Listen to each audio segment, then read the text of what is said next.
시청자 여러분 안녕하십니까? 리더십TV의 하준호입니다.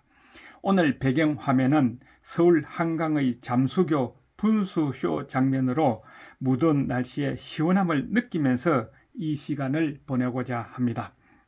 오늘은 2023년 6월 11일 일요일 아침 195번째 주제는 폭넓은 리더십, 거시적 안목 소유자가 누구인지 공유해 볼까 합니다. 조선 개국 후 국시를 숭유배불, 즉 당시 부패되어 있던 불교를 억제하고 유교를 숭상하는 정책을 썼던 것은 잘 알려진 사실이며 모두가 알고 있는 내용입니다. 그런데 조선 왕조 초기에 있어 이런 배불은 당시 신진 엘리트층인 유생들의 이상적인 이념이었지 전 백성이 그것을 납득하고 추종하는 보편적인 이념은 아니었던 것이라고 합니다.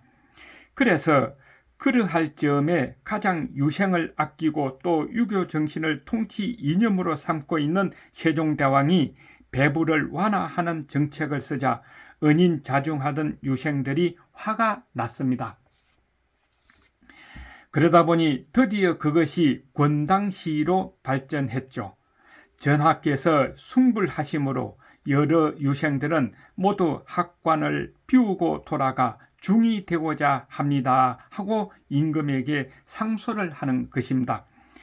이 문제가 당시 엘리트 사이에서는 퍽 공감력이 강했던 문제였기 때문에 이런 성균관 유생들의 권당에 호응하고 동정하여 집현전의 학사들도 숭불을 억제하시옵소서라고 임금님께 간언을 올리고 집현전을 비우기까지 했습니다.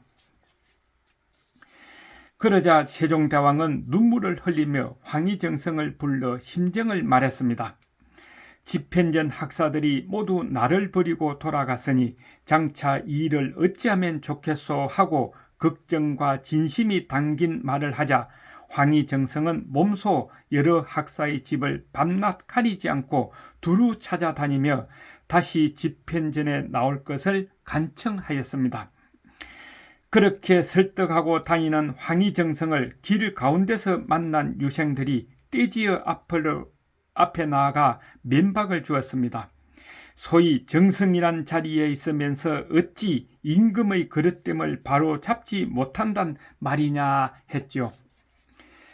아들이나 손자맛도 못한 유생들에게 이 같은 반말의 면박을 받고도 황희정성은 조금도 노여워하지 않고 오히려 속으로 기뻐하였다고 합니다. 왜냐하면 이 유생들의 살아있는 기계가 나라의 앞날에 빛을 던져주는 것임을 알았기 때문입니다. 그러므로 해서 황희의 견식과 도량이 크고 깊어서 큰 일을 잘 판단하고 믿을 수 있다 하여 나의 시구요 나의 권행이다 라고 말했을 만큼 세종 임금은 황희정성을 신임하였습니다. 시구의 뜻은 고대 국가에서 의심나는 큰 일이 있으면 거북 등으로 점을 쳐서 결정하였기 때문에 원로 중신을 시구로 비유한 것이며 권행은 물건의 중량을 재는 저울로 사리를 공정하고 정확하게 판단하는 사람이라는 뜻이라는 것을 참고하시기 바랍니다. 그래서 황희정성은 끝내 임금의 숭불에 제동을 가하고 집현전 학사와 성균관 유생들을 제자리로 돌아오게 하여 학문을 계속하도록 하였습니다.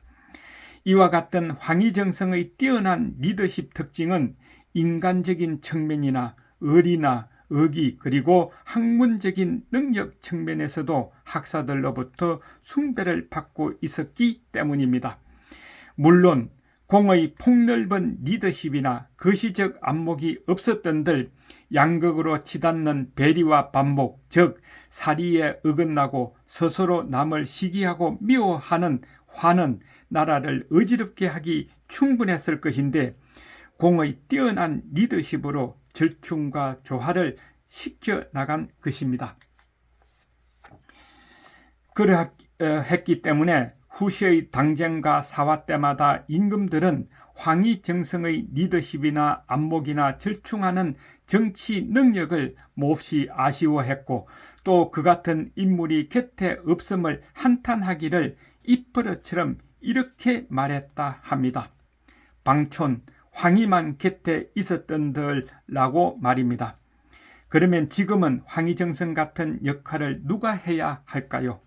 바로 국민이라 생각합니다. 그것은 투표로 뽑기 때문이죠.